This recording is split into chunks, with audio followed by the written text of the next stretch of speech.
ഇപ്പൊ തന്നെ ആ പേഷ്യന്റിന്റെ കാര്യം എടുത്തു നോക്കി. ചീഫ് ആ സമയത്ത് നിന്റെ പ്രസൻസ് ഇല്ലാത്തത് കൊണ്ട് മാത്രമാണ് നിന്നെ വഴക്ക് പറഞ്ഞ്. അത് നീ വലിയ ഇഷ്യൂ ആക്കി എടുത്തിരിക്കുന്നു. സാധാരണ നമ്മളെ പോലുള്ള എല്ലാ ജൂനിയേഴ്സിനും ഇത് സംഭവിക്കാറുള്ളതാ, ഇത്തരം കൊച്ചു കൊച്ചു അബദ്ധങ്ങള്. ജോയിൻ ചെയ്ത് 2 ആഴ്ച തികയുന്നതിന് മുമ്പ് സ്റ്റെല്ല മാഡത്തിന്റെ കയ്യിൽ നിന്ന് ഞാൻ ഇത്ര വഴക്ക് കേട്ടിരിക്കുന്നു. അതൊക്കെ സ്പോർട്ടീവായി എടുക്കണം, അല്ലാതെ അതൊരു വലിയ ഇഷ്യൂ ആയി എടുക്കുന്നതാണ് നിന്റെ കുഴപ്പം. എന്തിയാ, ഞാൻ അങ്ങനെ ആയിപ്പോയി. ചീഫിന്റെ കയ്യിൽ നിന്ന് ഒരു ബാഡ് മാർക്ക് പോലും വീഴരുതെന്ന് ആഗ്രഹിക്കുന്ന ആളാ ഞാൻ. ജോർജ് സാറിന് എന്നെ അത്രയ്ക്ക് കാര്യമായിരുന്നു. പക്ഷെ ഇന്നലെ സാറിനോട് പറയാതെ തന്നോടൊപ്പം ഞാൻ പുറത്തു വന്നതാ സാറിനെ ഇത്ര ഇറിറ്റേറ്റ് ചെയ്തത്. എന്നോടൊപ്പമാണ് വന്നതെന്ന് നിന്റെ ചീഫ് അറിഞ്ഞോ? ഇല്ലല്ലോ. സാർ അറിഞ്ഞാലും ഇല്ലെങ്കിലും അതൊരു സത്യമല്ല ലീന. ഡ്യൂട്ടി സമയത്ത് കറങ്ങി നടന്നത് എന്റെ തെറ്റ് തന്നെയാ. ഇതാണ് നിന്റെ കുഴപ്പം. ആ സമയത്ത് നീ ഒരു കോഫി കുടിക്കാൻ പോയിരുന്നെങ്കിലോ, അല്ലെങ്കിൽ വാഷ്റൂമിൽ പോയിരുന്നെങ്കിലോ, അപ്പോഴും മരിക്കാനുള്ള ആള് മരിക്കില്ലേ, ഇല്ലേ? സിയലീന, ഇപ്പൊ ഞാനൊരു തർക്കത്തിനുള്ള മൂഡിലല്ല. Okay, relax. എനിക്ക് മനസ്സിലാവുന്നുണ്ട്. പക്ഷേ ഞാൻ നിന്റെ നല്ലതിനു വേണ്ടിയ ജോബിനി പറയുന്നത്. നിസ്സാര കാര്യങ്ങൾ ഊതിപ്പെരിപ്പിച്ച് സ്വയം ഹേർട്ട് ചെയ്യുന്ന ഈ പരിപാടി ആദ്യം നീ ഒന്ന് നിർത്ത്. ഈ പ്രൊഫഷന്റെ സീരിയസ്നെസ് എന്താന്ന് എനിക്ക് നിനക്കൊക്കെ അറിയാം. അതൊട്ടും കുറച്ച് കാണാൻ വേണ്ട. പക്ഷെ കുറച്ചും കൂടെ ലൈറ്റായിട്ട് കാര്യങ്ങളെ കാണാൻ നീ പഠിക്കണം. അത് നിന്റെ പ്രൊഫഷനിലായാലും പേഴ്സണൽ ലൈഫിലായാലും. എടാ, ഭാര്യ അറിയാതെ പഴയ കാമുകിക്കൊപ്പം ഒരു കോഫി പങ്കിടുന്നതോ, ഒരു മൂവിക്ക് പോകുന്നതോ, അല്ലെങ്കിൽ ഒരു ഷോപ്പിംഗ് മോളിൽ പോകുന്നതോ അത്ര ഭീകര തെറ്റൊന്നും അല്ല. പ്രത്യേകിച്ച് അവരിതൊന്നും അറിയാത്തിടത്തോളം കാലം. മാളു അറിഞ്ഞോ അവൾക്ക് എങ്ങനെ ഫീൽ ചെയ്യുന്നു ചിന്തിക്കുന്നിടത്താണ് നിന്റെ കുഴപ്പം. മാളു അറിയാതെ നോക്കുക. അറിഞ്ഞ ഒരു സൗഹൃദത്തിനപ്പുറം നമ്മൾ തമ്മിൽ ഒന്നുമില്ലെന്ന് ക്ലീൻ ആയിട്ട് പറയുക.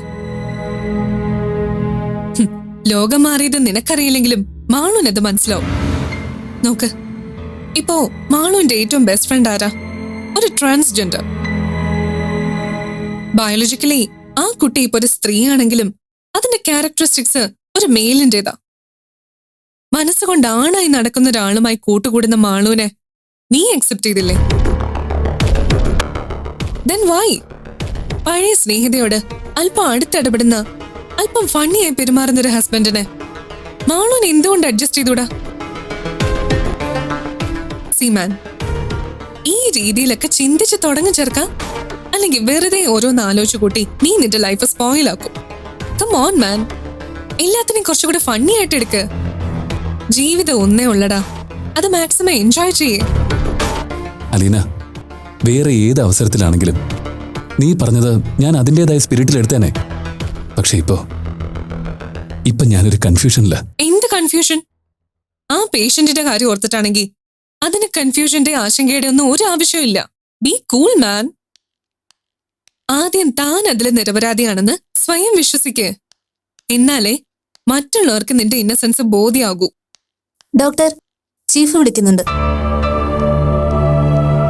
ഒന്നുമില്ലടാ, ജസ്റ്റ് ഒരു എൻക്വയറി. അല്ലെങ്കിൽ പോസ്റ്റ്മോർട്ടം റിസൾട്ട് വന്നു കാണും, അത് പറയാനായിരിക്കും. നീ ധൈര്യമായിട്ട് ചെല്ല്. ഓക്കേ? ഡോണ്ട് വറി മാൻ, ചെല്ല്.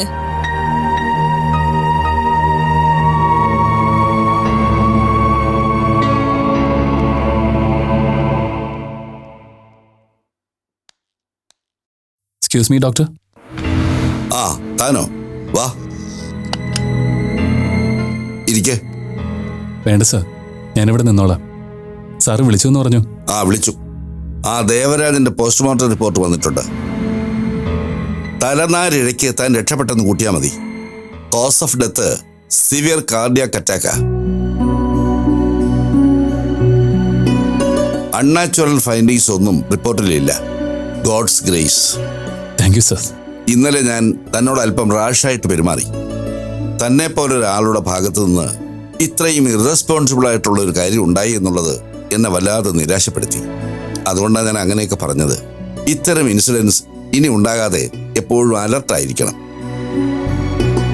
സോ താനിത് ഒഫൻസീവായി എടുക്കണ്ട. തൻ്റെ നല്ലതിന് വേണ്ടിയാണെന്ന് കൂട്ടിയാൽ മതി. എനിക്കറിയാം സർ, ഞാൻ അങ്ങനെ കണ്ടിട്ടുള്ളൂ. ആക്ച്വലി റിപ്പോർട്ട് വരുന്നിടം വരെ ഞാൻ അല്പം പ്രഷറിലായിരുന്നു. എനിവേ, ആ ഹെഡേക്ക് ഒഴിഞ്ഞു കിട്ടി. Thank God. ഓക്കെ, അപ്പൊ പറഞ്ഞൊന്നും മറക്കണ്ട. ചെയർമാനെ കണ്ടിട്ട് ഡ്യൂട്ടിക്ക് കയറിക്കോ. ഞാൻ വിളിച്ചു പറഞ്ഞോളാം. ശരി സർ. ആ, thank you so much. Okay.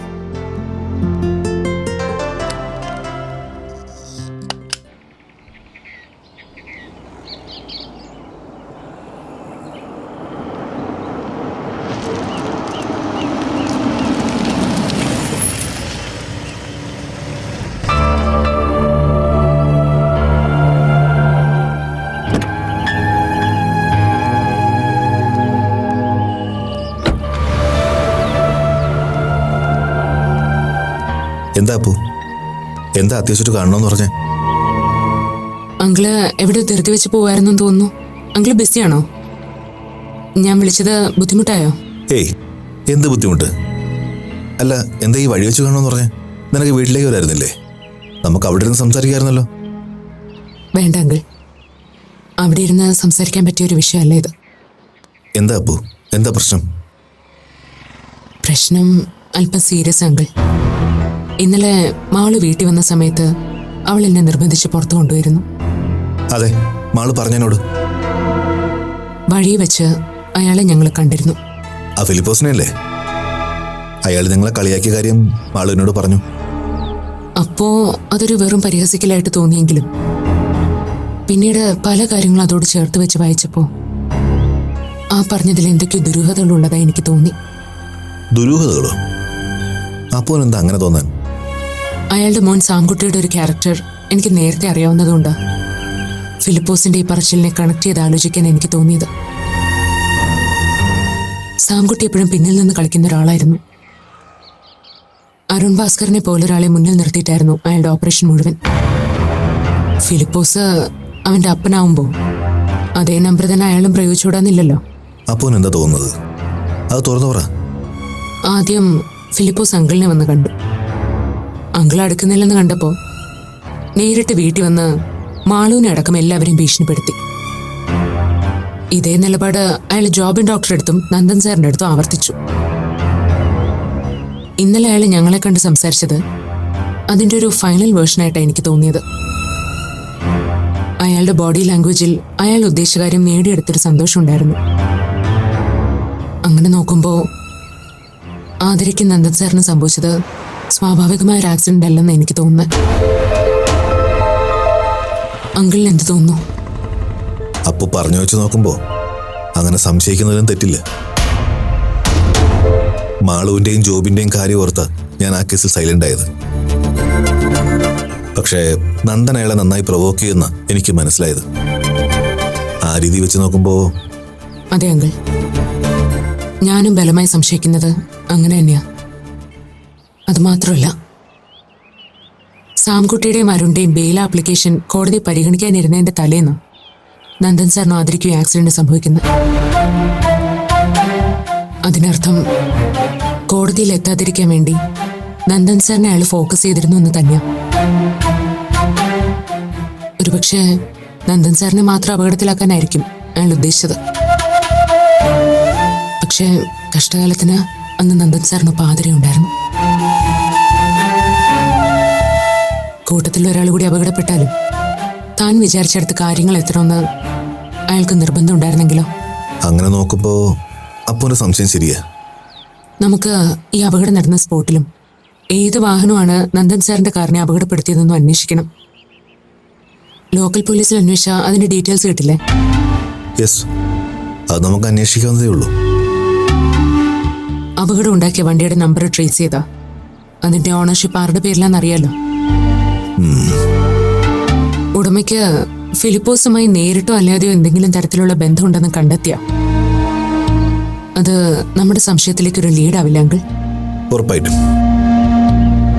ഈ അവസ്ഥയില് എനിക്ക് നേരിട്ടൊരു അന്വേഷണത്തിന് ഇറങ്ങാൻ ബുദ്ധിമുട്ടുണ്ട്. അതാ അങ്കിളുടെ സഹായം തേടാന്ന് വിചാരിച്ചു. ലോക്കൽ പോലീസിൽ അന്വേഷിച്ച് ആ വണ്ടിയുടെ ഡീറ്റെയിൽസ് ഒന്നും എടുക്കാൻ പറ്റിയ അത് നന്നായിരുന്നു അങ്കിൾ. അത്രയുള്ള കാര്യം. അപ്പൊ വിഷമിക്കണ്ട, അതിനുള്ള വഴി ഞാൻ ചെയ്തോളാം. ആ സ്റ്റേഷനിൽ എനിക്ക് പരിചയമുള്ള 1-2 ഉദ്യോഗസ്ഥരുണ്ട്. ഞാൻ അന്വേഷിക്കട്ടെ. അങ്കിൾ, തൽക്കാലം നമ്മൾ ഇങ്ങനെ ഒരു അന്വേഷണം നടത്തുന്ന കാര്യം രഹസ്യമായിരിക്കണം. പ്രത്യേകിച്ച് VP അമ്മയൊന്നും അറിയാൻ പാടില്ല. ശരി. എന്നാ ശരി, അങ്കിള് പൊയ്ക്കോ. ഞാൻ ഇതൊന്നും പറയാൻ വേണ്ടിയാ നേരിട്ട് കാണണമെന്ന് പറഞ്ഞ്. അപ്പു, ഇനി എന്താ അപ്പുവിൻ്റെ പ്ലാൻ? ഒക്കെ മറന്ന് അപ്പു എത്രയും പെടുന്ന ഒരു നോർമൽ ലൈഫിലേക്ക് തിരിച്ചെത്തണം. അതാ ഞങ്ങളുടെയൊക്കെ ആഗ്രഹം. ഞാനും അതിന് ശ്രമിക്കുന്നുണ്ട് അങ്കിൾ. പക്ഷേ അത് എത്രമാത്രം വേഗത്തിൽ സംഭവിക്കുമെന്ന് എനിക്ക് ഉറപ്പ് പറയാൻ പറ്റില്ല.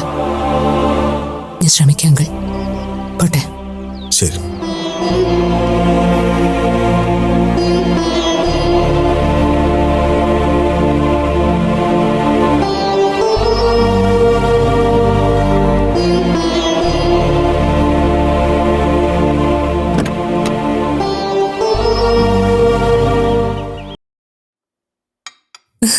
Thank God. നിന്നോട് ധൈര്യമായിട്ടിരിക്കാൻ പറഞ്ഞെങ്കിലും സത്യത്തിൽ ഞാനൊരൽപ്പം ടെൻസ്ഡ് ആയിരുന്നു കേട്ടോ. ആ അത് ശരി. അപ്പോൾ അത്രയ്ക്ക് ഉണ്ടായിരുന്നല്ലോ ഈ കേസിൽ തന്റെ കോൺഫിഡൻസ് ലെവൽ അല്ലേ? എന്റെ കോൺഫിഡൻസ് ലെവലിനല്ല കുഴപ്പം. നിന്റെ ഈ ഒടുക്കത്തെ പേടിയും ടെൻഷനും കണ്ടപ്പോ ഞാനൊന്ന് കൺഫ്യൂസ്ഡ് ആയിപ്പോയി, അത്രേ ഉള്ളൂ. എന്നാലും നിനക്കൊരു കുഴപ്പവും സംഭവിക്കില്ലെന്ന് എനിക്ക് നല്ല ഉറപ്പായിരുന്നു. അപ്പോ ഇതിന്റെ പാർട്ടി എപ്പോഴാ? പാർട്ടിയോ? ആന്തിനാ? ഈ സംഭവിച്ചൊന്നും എന്റെ കുഴപ്പം കൊണ്ടോ മിടുക്കൊണ്ടോ അല്ലല്ലോ. എന്റെ ചീഫിനുണ്ടായ വെറൊരു ഈഗോ ക്ലാഷ്, അല്ലെങ്കിൽ തെറ്റിദ്ധാരണ. അത് സോൾവ് ആയതിന് ഒരു പാർട്ടിയുടെയൊക്കെ ആവശ്യമുണ്ടോ? ഒന്നും അല്ല മോനെ. സംഭവം വഷളായിരുന്നെങ്കിലേ ഇപ്പൊ നിനക്കെതിരെ ഇവിടെ എന്തെല്ലാം കോലാഹലങ്ങൾ ഉണ്ടായേനെ. ആശുപത്രിയുടെ ഗുഡ്വില് തകർത്തു, ചീഫിന് പേരുദോഷം കേൾപ്പിച്ചു എന്നൊക്കെ പറഞ്ഞ് വാളെടുത്ത് തുള്ളിയേനെ. പുറമെ പബ്ലിക്കിന്റെ വിചാരണ വേറെയും. എന്റെ നിരപരാധിത്വം ദൈവത്തിനറിയാമായിരുന്നു. ദൈവത്തിന് മാത്രമല്ല, ഈ അലീനയ്ക്കും അറിയായിരുന്നു. അതുകൊണ്ടല്ലേ ചങ്കിനോട് ധൈര്യത്തോടെ ഇരുന്നോളാൻ പറഞ്ഞ്. എന്താടാ പെട്ടെന്നെന്താ മുഖം മങ്ങിയത്? ഏയ് ഒന്നുമില്ല. അല്ല, എന്തോ ഉണ്ട്. Come on, share it man. എന്താ പെട്ടെന്ന് മനസ്സിൽ കയറിയത്? നിന്റെ സന്തോഷം കണ്ടപ്പോ ഞാൻ വീട്ടിലൊരാളുടെ കാര്യം ആലോചിച്ചു പോയതാ. എന്താ? ഏയ് ഒന്നുമില്ല. ഇതൊക്കെ അറിഞ്ഞപ്പോ മാളു എന്നെ കുറ്റപ്പെടുത്തിയ സംസാരിച്ചത്. അതിന്റെ കാരണം ഞാൻ തന്നോട് പറഞ്ഞില്ലേ? ആ, എനിക്ക് മനസ്സിലായി. ജോയിന്റ് അക്കൗണ്ടിൽ നിന്നാണ് നീ ക്യാഷ് ട്രാൻസ്ഫർ ചെയ്തെന്ന് പറഞ്ഞപ്പോ ഞാൻ കരുതി ഇതൊന്നും മാളു കെയർ ചെയ്യില്ലായിരിക്കുമെന്ന്. പക്ഷേ ഫിനാൻസ് കാര്യങ്ങളിലൊക്കെ അവൾക്ക് നല്ല ശ്രദ്ധയല്ലേ? ഏയ് മാളു ഇതുവരെ അത്തരം കാര്യങ്ങളിലൊന്നും അന്വേഷിക്കുകയോ ഇടപെടുകയോ ഒന്നും ചെയ്തിട്ടില്ല. പെട്ടെന്ന് ഇത്രയും വലിയൊരു എമൗണ്ട് ആയതുകൊണ്ടാവും മാളു അത് ശ്രദ്ധിച്ചത്. തന്നെയല്ല, അപ്പോഴത്തെ ടെൻഷനില് ഞാനത് അവളോട് പറയാനും വിട്ടുപോയല്ലോ. ട്രാൻസ്ഫർ ചെയ്തത് വേറെ ആരും അല്ലല്ലോ, നീ തന്നെയല്ലേ? എന്തിനാണെന്ന് മാളുവിന് നിന്നോട് ചോദിക്കാവുന്നതല്ലേ ഉണ്ടായിരുന്നുള്ളൂ. അത് ചോദിക്കാതെ രഹസ്യമാക്കി വെച്ച് ഒരു അവസരം ഒത്തു കിട്ടിയപ്പോ നിന്നെ കുറ്റപ്പെടുത്തിയത് അത്ര നല്ല നടപടിയാണെന്ന് എനിക്ക് തോന്നിയില്ല. ആ പോട്ടെ, ഇനി നീ അതിന്റെ പേരിൽ ആ കുട്ടിയുടെ വഴക്കിനൊന്നും പോണ്ട. ഏയ് ഞാനൊന്നിനുമില്ല. ആ പിന്നെ നീ നിന്റെ ഫോൺ നോക്കിയോ? അയ്യോ ഇല്ല, അവിടെ കയറിയപ്പോഴേ ഞാൻ സ്വിച്ച് ഓഫ് ചെയ്ത് വെച്ചു. ഇപ്പൊ നീ പറഞ്ഞപ്പോഴാ ഓർത്തത്. എന്താ ലീന? ഏയ് ഒന്നുമില്ല. ഇന്നലെ വാങ്ങിയ എമൗണ്ട് ഞാൻ അങ്ങ് ട്രാൻസ്ഫർ ചെയ്തിട്ടുണ്ട് കേട്ടോ. ശേ, ഇതാ നിന്റെ കുഴപ്പം. എടോ അത് സാരമില്ലെന്ന് ഞാൻ പറഞ്ഞല്ലേ. വേണ്ട ജോബിൻ, എന്റെ ഭാഗ്യത്തിന് പപ്പ ഇന്ന് രാവിലെ തന്നെ എന്റെ അക്കൗണ്ടിലേക്ക് ക്യാഷ് ക്രെഡിറ്റ് ചെയ്തു. അതുകൊണ്ട് എനിക്ക് നിനക്കും നിന്റെ മിസ്സസിന്റെ മുന്നിൽ നാറേണ്ടി വരില്ലല്ലോ. ഇപ്പൊ തന്നെ നിങ്ങളുടെ ജോയിന്റ് അക്കൗണ്ടിലേക്ക് ആ ക്യാഷ് ട്രാൻസ്ഫർ ചെയ്തേക്ക്. അത് ഞാൻ ചെയ്തോളാം. ചെയ്യണം, ഇന്ന് തന്നെ ചെയ്യണം. അതെന്റെ ഒരു വാശിയാ. ചെയ്യാടോ, ആ വാശി എനിക്കുണ്ടല്ലോ. പോട്ടെ, ഇനി അതൊന്നും കാര്യാക്കണ്ട. ഇനി അതിന്റെ പേരില് മാളുവിനോട് പിണങ്ങാനൊന്നും നിക്കണ്ട കേട്ടോ. എന്തായാലും നിന്റെ ഇന്നസെൻസ് തെളിഞ്ഞല്ലോ. ഇനി ധൈര്യത്തോടെ തന്നെ നിനക്ക് മാളുവിനെ ഫേസ് ചെയ്യാലോ.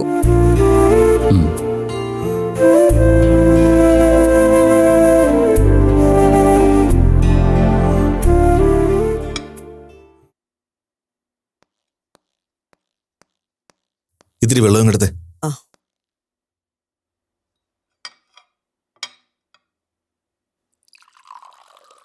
എന്നിട്ട് മുരളിയേട്ടൻ അപ്പുവിനോട് എന്താ പറഞ്ഞത്? അപകടം നടന്ന ഏരിയയിലുള്ള പോലീസ് സ്റ്റേഷനിലൊന്ന് അന്വേഷിക്കണമെന്ന് അപ്പു എന്നോട് പറഞ്ഞത്. ഞാൻ സമ്മതിച്ചു. നമ്മൾ ഊഹിച്ച പോലെ അപ്പു ആ കേസിന്റെ പുറകെ ഇറങ്ങാൻ തന്നെയാ തീരുമാനിച്ചിരിക്കുന്നതല്ലേ? അപ്പുവിന്റെ പറച്ചിൽ കേട്ടിട്ട് എനിക്കങ്ങനെയാ തോന്നുന്നത്. പക്ഷെ അപ്പു പറഞ്ഞതിൽ അല്പം കാര്യമില്ലെന്ന് എനിക്കും തോന്നുന്നു അശ്വതി. എന്ത് കാര്യം മുരളി? വെറുതെ വയ്യാവേലി ഒന്നും എടുത്ത് തലേ വെക്കാതിരിക്കുന്നതാ നല്ലത്. അങ്ങനെയല്ലമ്മേ. ഫിലിപ്പോസ് ആണ് അതിന്റെ പിന്നിലെങ്കിൽ അയാൾ അങ്ങനെ വെറുതെ വിടുന്നത് ശരിയല്ലല്ലോ.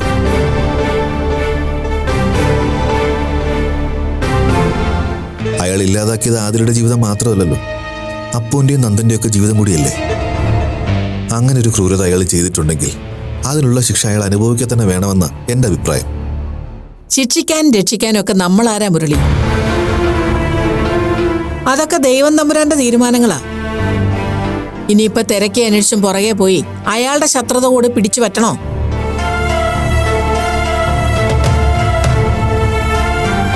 അന്ന് അയാൾ ഇവിടെ വന്ന് പറഞ്ഞതൊക്കെ മുരളിക്ക് ഓർമ്മ കാണുമല്ലോ. ഇനി നമ്മുടെ ഭാഗത്തുനിന്നുകൂടി എന്തെങ്കിലും ഇടപെടലുണ്ടായ അയാൾ വീണ്ടും വേഷം കെട്ടലുമായിട്ട് ഇവിടെ വരും. അതെ, അതിനൊന്നും ഇട കൊടുക്കാതിരിക്കുന്ന നല്ലത്. മുരളിയേട്ടന്റെ തീരുമാനം എന്താ? അപ്പു അങ്ങനെ ഒരു സഹായം ചോദിച്ച സ്ഥിതിക്ക് നമ്മളായിട്ടൊന്നും ചെയ്യാതിരിക്കുന്നത് മോശമാണ്. തന്നെയുമല്ല, കോവളം പോലീസ് സ്റ്റേഷനിൽ എൻ്റെ 1-2 പരിചയക്കാരുണ്ട്. അതുവഴി ഇടിച്ച വണ്ടിയുടെ ഡീറ്റെയിൽസും അതിൻ്റെ ഓണർഷിപ്പിനെ കുറിച്ചൊക്കെ നമുക്ക് അന്വേഷിക്കാവുന്നതേ ഉള്ളൂ. എങ്കിൽ അത് മാത്രം ഒന്ന് അന്വേഷിച്ചാൽ മതി. അപ്പു പറഞ്ഞതിന്റെ പേരില് അമ്മ പറഞ്ഞതുപോലെ നമ്മൾ ഇതിന്റെ അകത്ത് കൂടുതൽ ഇടപെട്ടാ ചിലപ്പോ അത് ജോബിനെ മാളൂനെയൊക്കെ ബാധിച്ചാലോ? ഞാനും അതേക്കുറിച്ച് ആലോചിക്കാതിരുന്നില്ല. പക്ഷെ അപ്പോന്റെ സംശയങ്ങൾ ശരിയാണെങ്കിൽ നമ്മളത് തീരെ ഒഴിവാക്കി കളയുന്നത് നീതികേടല്ലേ അശ്വതി? മാളു എന്ന് അയാളെ കണ്ട കാര്യം പറഞ്ഞപ്പോ തന്നെ എനിക്കൊരു സംശയം ഉണ്ടായിരുന്നു. അപ്പുവായിട്ട് ഇത് ഇങ്ങോട്ട് വന്ന് പറഞ്ഞ സ്ഥിതിക്ക് ഞാനിതിൽ എന്തെങ്കിലും ചെയ്തില്ലെങ്കിൽ അപ്പു വെറുതെ ഇരിക്കും നിനക്ക് തോന്നുന്നുണ്ടോ? അപ്പുവായിട്ട് തന്നെ ഇതിന്റെ പിന്നാലെ ഇറങ്ങും. സ്വാഭാവികമായിട്ടും അത് അപ്പുവിന് നന്ദനോട് പറയേണ്ടിയും വരും. ഈ അവസ്ഥയിൽ നന്ദൻ ഇതൊക്കെ അറിഞ്ഞ അത് കൂടുതൽ കോംപ്ലിക്കേഷനിലേക്ക് പോവുകയുള്ളൂ. അപ്പൊ എന്താ മുരളിയുടെ തീരുമാനം? ഈ പുരിവാല് പിടിക്കാൻ തന്നെയാണോ? ഒന്നുമില്ലമ്മേ, നമ്മൾ ആ കഴിയുന്നൊരു സഹായം. ഇനി അതിൽ എന്തെങ്കിലും കഴമ്പുണ്ടെങ്കിൽ അതേപ്പറ്റി കൂടുതൽ ആലോചിച്ചാൽ മതിയല്ലോ. അതൊക്കെ ആലോചിച്ചും കണ്ടും മതി മുരളി. പണിക്കർക്കും വക്കീലിനും ഒന്നും ഇനി ഇതിന്റെ പേരിൽ നഷ്ടപ്പെടാനൊന്നുമില്ല. പക്ഷെ നമ്മുടെ അവസ്ഥ അങ്ങനെയല്ല. കൊച്ചുങ്ങളുടെ ജീവിതത്തെ ബാധിക്കുന്ന കാര്യം. അതുകൂടിയൊക്കെ ഒന്ന് ആലോചിച്ചിട്ട് മതി. അങ്ങനെ പേടിച്ചൊഴിച്ചു മാറുന്നത് ശരിയല്ലല്ലോ അമ്മേ. ആദ്യം നമുക്കൊന്ന് അന്വേഷിച്ചു നോക്കാം. നമ്മൾ സംശയിക്കുന്നത് പോലെ എന്തെങ്കിലും അതിലുണ്ടെങ്കിൽ പിന്നെ എന്താ വേണ്ടത് നമുക്ക് ആലോചിച്ച് തീരുമാനിക്കാം. ഞാൻ പറയാനുള്ളത് പറഞ്ഞു. ഇനി നിങ്ങളുടെ ഇഷ്ടം പോലെ.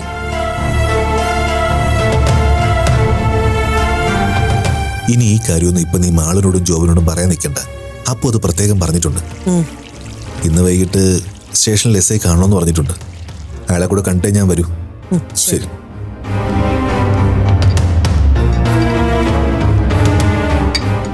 അതെ, ഇത് നീ വിചാരിക്കുന്ന പോലൊന്നും അല്ല ശ്രുതി. കൈവിട്ട കളിയാ. പറഞ്ഞില്ലെന്ന് വേണ്ട. പേരിനൊന്ന് തിരക്കിയിട്ട് മുരളിയോടത് വിട്ടുകളയാൻ പറ. അതാ എല്ലാവർക്കും നല്ലത്.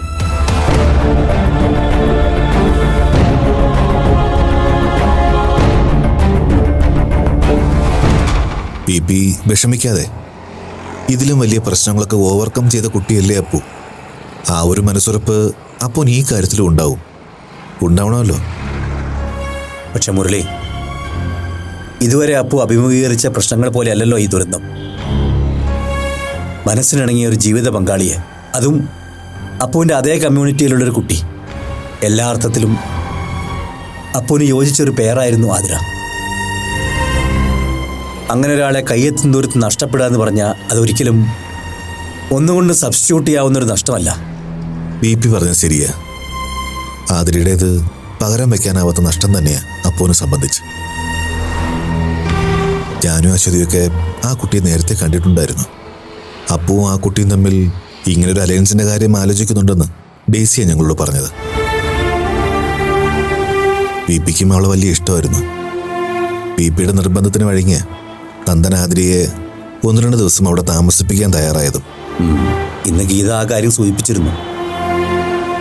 പക്ഷേ ഒന്നും എൻ്റെ ഓർമ്മയിലില്ല. എന്നിട്ടും അങ്ങനെ ഒരു അലയൻസിനെ കുറിച്ച് ആദ്യം കേട്ടപ്പോൾ